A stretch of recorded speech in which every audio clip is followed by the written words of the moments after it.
Market bye mode पर है, cell mode पर है, निफ्टी बैंक पर? पहले उसकी बात कर लेते हैं। देखिए, जैसे आजकल एक कहावत बड़ी पॉपुलर हो गई उस वेब सीरीज के बाद कि रिस्क है तो इश्क है। और कभी कभी ऐसे मौके भी आते हैं मार्केट में कि इश्क है इसलिए रिस्क है। अब सबको तेजी लगती है और सिलेक्ट पॉकेट्स में जो बबल्स बन गए, जो इजीली आइडेंटिफाइड हो गए क्योंकि उनकी अर्निंग्स कम है, पी रेशियो बहुत बढ़ गए। पर जहां पर वैल्यूएशंस के बेसिस पर भी अगर आपको बबल नहीं लगता है, तो एक बार स्पेक्युलेटिव बबल तो मुझे लगता है पूरी निफ्टी पे ही बन गया है। तो ये 100-200 पॉइंट की मारामारी न करके, क्योंकि मैं आपके साथ सप्ताह में एक बार बात करता हूं, अगर पीसीआर ये निफ्टी की चार्ट दिखा पा रहा है तो देखिए मोमेंटम बहुत ज्यादा लैग कर रहा है। मोमेंटम नहीं है, रोटेशन हो करके इंडेक्स ग्राइंड कर रहा है ऊपर की तरफ। क्योंकि 22,700 का स्टॉप लॉस आप पकड़ लो, एक तिहाई हिस्सा हमने शॉर्ट ऑलरेडी अपने क्लाइंट्स को करवा दिया है। और जब ये नीचे वाली हरी रेखा टूटेगी, मैं देख नहीं पा रहा हूं स्क्रीन आपका, आशा करता हूं पीसीआर ने चार्ट दिखाई होगी। जब ये 22,180 के नीचे चला जाएगा तो हम एक बार के लिए 21,000 या 20,900 तक की एक बार की चाल को पकड़ेंगे। साथ पीछे देखिए, गोल्ड ने ऑल टाइम हाई पे एक ब्रेकआउट दे दिया।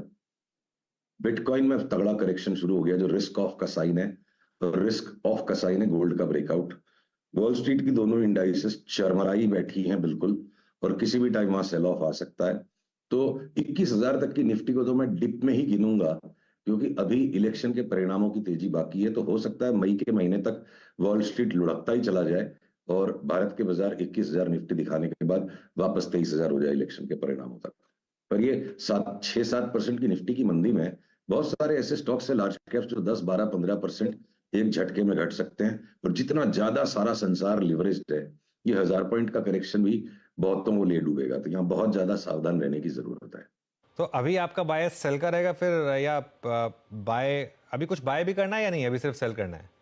देखिए, अलग अलग अवधियों के लिए, अलग अलग टाइम फ्रेम के लिए आपको अलग अलग निर्णय करने होंगे। तो भले ही केमिकल्स के स्टॉक टेक ऑफ नहीं कर पा रहे और रोज रसड़ रहे हैं थोड़ा थोड़ा नीचे, वो 6 महीने के दृष्टिकोण से, 12 महीने के दृष्टिकोण से उनमें हमारी बाई बरकरार है। और जो त्वरित लाभ, तुरंत आकस्मिक लाभ की आकांक्षा जो सबको रहती है, तो जो मीडिया सेक्टर के, मीडिया एंटरटेनमेंट सेक्टर के स्टॉक्स का बहुत डीप करेक्शन हो गया। चाहे अब जी के बारे में चारों तरफ कंप्लीटली नेगेटिव सेंटीमेंट है, जी की चार्ट बोलती है मैं उछलूंगी।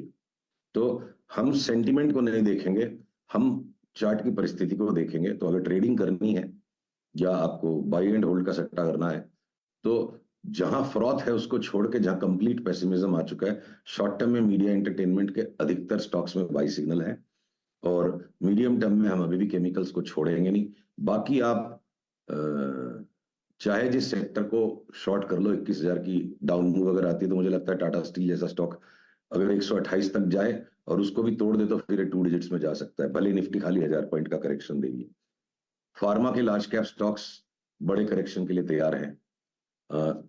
अगर स्पेक्युलेटिव बाइंग करनी है तो मैं Hindustan Lever, Colgate, Britannia, Nestle ऐसे स्टॉक्स में लॉन्ग रखूंगा। क्योंकि जब जब बाजार में एक करेक्टिव फेज आता है, जिन फंड हाउसेस के पास स्पेयर कैश और उनको मार्केट में डालना ही है, वो सेफ हेवन बाइंग आ जाती है और वो स्टॉक्स की फिर चार्ट एफएमसीजी की इस तरह के भी पोजीशन मार्केट में जस्टिफाइड हो सकती है। ओके सुशील जी, एक ऐसा स्पेस जहां पे 4-5 महीने के पॉइंट ऑफ व्यू से आपको लग रहा है कि रिस्क लेना चाहिए, मतलब फॉर इंस्टेंस पिछले कुछ सेशंस में हम टाटा केमिकल में बहुत स्ट्रॉन्ग मूव देखा। केमिकल ही एक ऐसा स्पेस है जब metals all time high create कर रहा था, pharma, Nifty bank Nifty high create कर रहे थे, ये बैकफुट पे था। अभी आपका व्यू केमिकल स्पेस पर क्या है?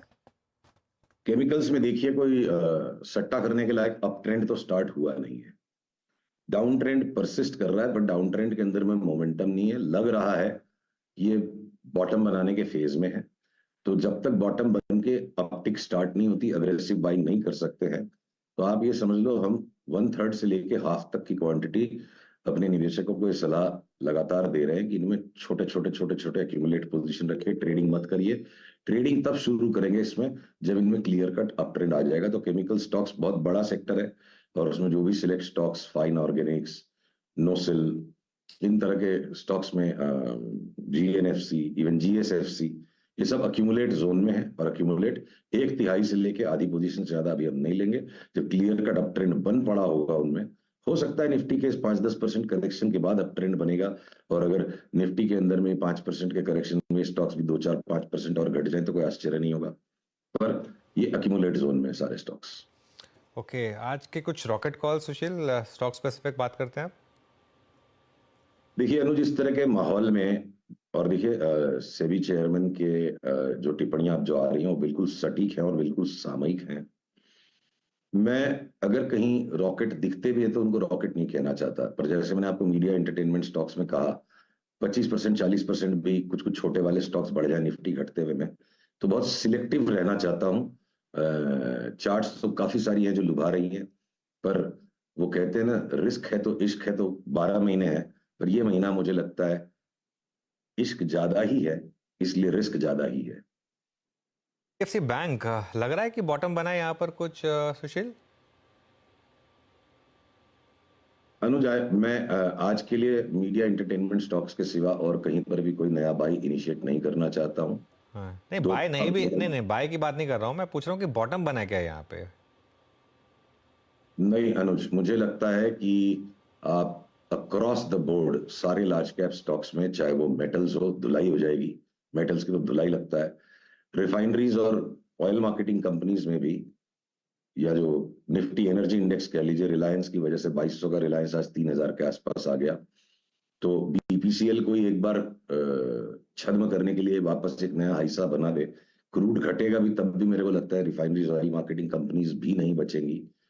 तो एक्सेप्ट एफएमसीजी, जिसमें आईटीसी नहीं है। आईटीसी में मेरी आपसे बहस गलत थी, वो मैंने पिछले मंगलवार को समेट लिया।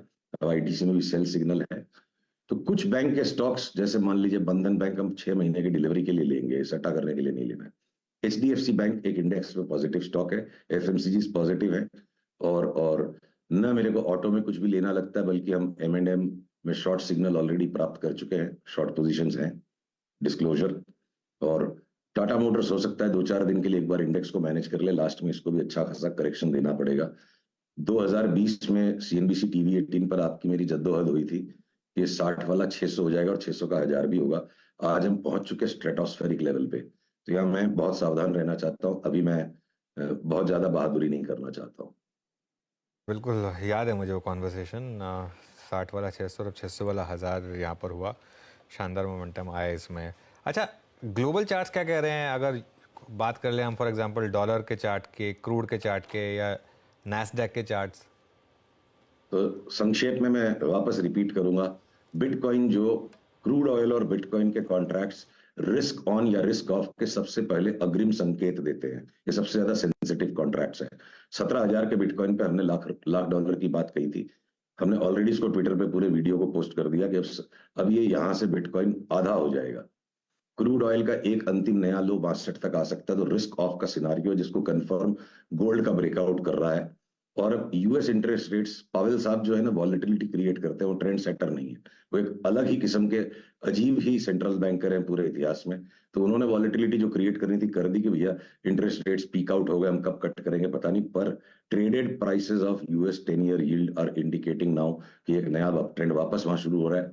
डॉलर इंडेक्स भी एक अच्छी खासी उछाल दे सकता है। और 2-4 दिन का जो भी छद्म रच ले नैस्डैक और एसएनपी, इस वक्त हमारा ये गणित है, ये गणना है, एसएनपी 500 1000 पॉइंट, नैस्डैक 4000 पॉइंट घटे, और 400 पार की जो तेजी का सेलिब्रेशन होना बाकी है, उस भय में, ये भय है तेजी का, तेजी की आकांक्षा नहीं, तेजी का भय है कि मैं एक बार के लिए निफ्टी को 21,000 के नीचे नहीं देखना चाहता हूं।